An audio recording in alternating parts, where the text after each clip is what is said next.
New season, new habits, limiting digital time for the whole family.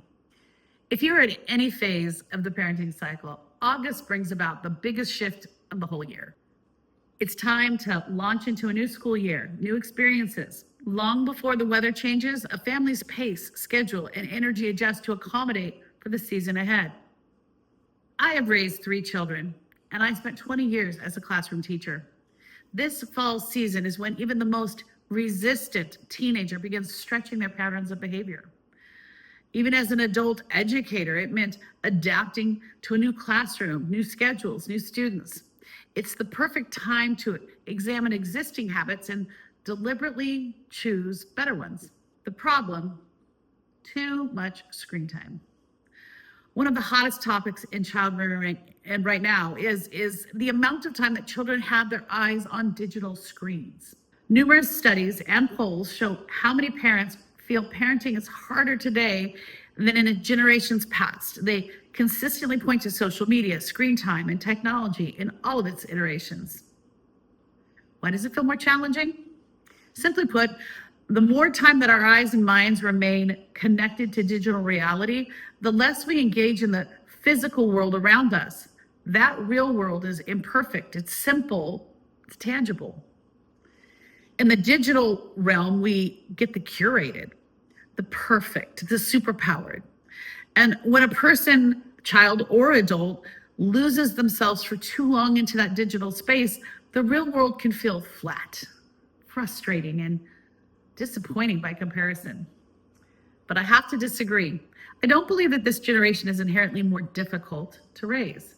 The conditions have shifted, but the core solutions remain the same. For the first time in human history, parents can stay connected with their children and know where their whereabouts at all times. Just check that, find your phone and where they're located. Historically, waiting and wondering were simply part of the parenting package. The solution for now, the solution for this time is straightforward. Just limit the time that youth and adults spend on digital devices. Bring children back to reality more often, and they'll rediscover its importance. They will learn to value the tangible and the finite. In 2024, Jonathan Haidt's book, The Anxious Generation, proposed 4 collective norms for technology use with children. And over the past 2 years, a growing number of school systems have adopted these ideas as policy. And similar approaches are being considered or implemented as legislation in places like Australia and Canada. The 4 norms are: no smartphones before high school, approximately age 14. No social media accounts before 16. Phone-free schools, and more real play and childhood independence. These are recommendations align closely with what we know about child development. So here's a very brief overview of the key stages until age 14. Ages 0 to 2. Cognitive development includes object permanence, understanding that things exist when they're out of sight, cause and effect understanding, and early problem solving. Physical development progresses to fine motor skills, and most children, they walk by 18 months. Brain volume roughly doubles. These processes flourish when children are challenged and stimulated by real life circumstances. Ages 2 to 7, bodies continue to grow. Fine and gross motor skills refine. Language and imagination expand rapidly. Attention spans lengthen, and children develop a sense of purpose along with early emotional regulation. These skills grow through real-world interaction and negotiation with the people around them. Ages 7 to 12. Strength, endurance, and coordination improve through physical activity and play. Children master conversation and perspective taking when given ample opportunities to interact. They begin to play team sports and learn to work together alongside others outside their family. Reading and writing becomes central to their learning. Friendships support emotional regulation, but family remains important. Ages 12 to 14. The significant physical and hormonal changes begin. Abstract, hypothetical, and systematic thinking emerges, along with metacognition, the ability to think about one's own thinking. Children to begin questioning authority and forming independent opinions. Peer relationships become highly valued, but parents still have the upper hand. In every phase, the guidance and presence of family remains paramount. If parents want meaningful influence, children's eyes, ears, and minds need regular opportunities to focus on what's being said, done, and modeled at home. The solution: reset the ground rules. Earlier this year, the American Academy of Pediatrics reaffirmed a clinical report on the importance of play. Unstructured play is essential for building executive function skills, impulse control, emotional regulation, planning, goal setting.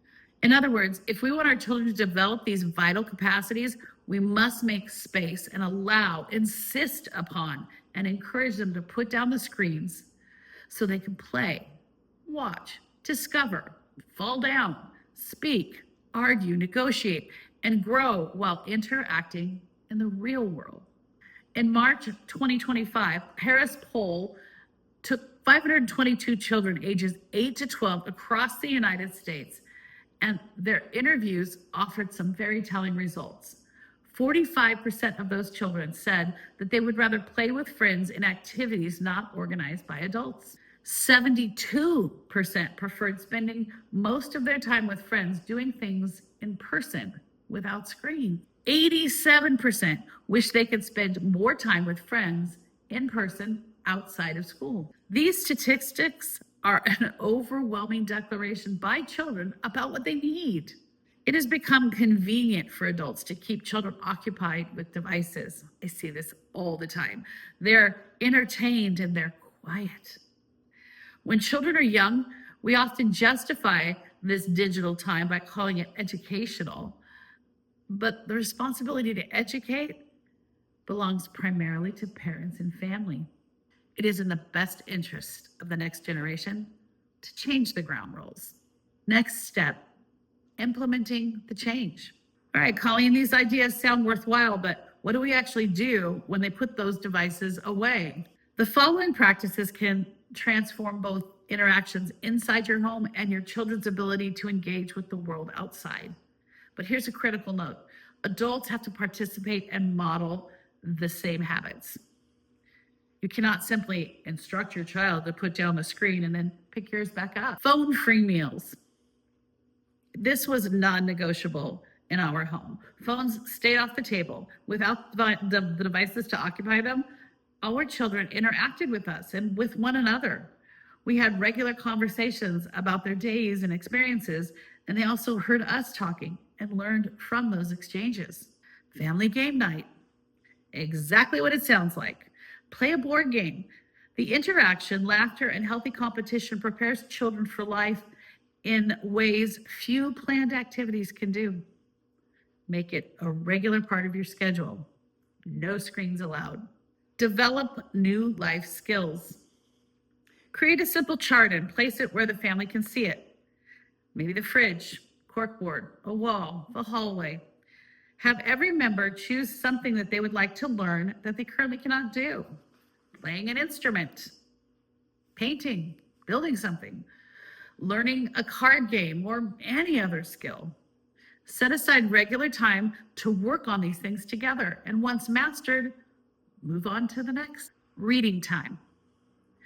Reading is a learned skill. The ability to sit and allow a story to unfold in your imagination is becoming a dying art.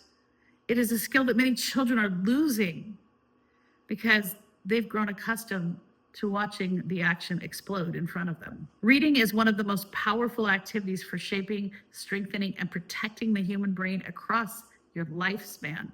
It increases white matter, integrity, and connectivity between the visual cortex, language regions, and other areas of the brain. It physically rewires the brain for more efficient processing, language, vision, meaning. Screens down. Read a real book. Unstructured playtime. Allow children to have genuine free play. When they're young, this might mean playing with their toys, make believe, learning to resolve conflict with siblings and friends.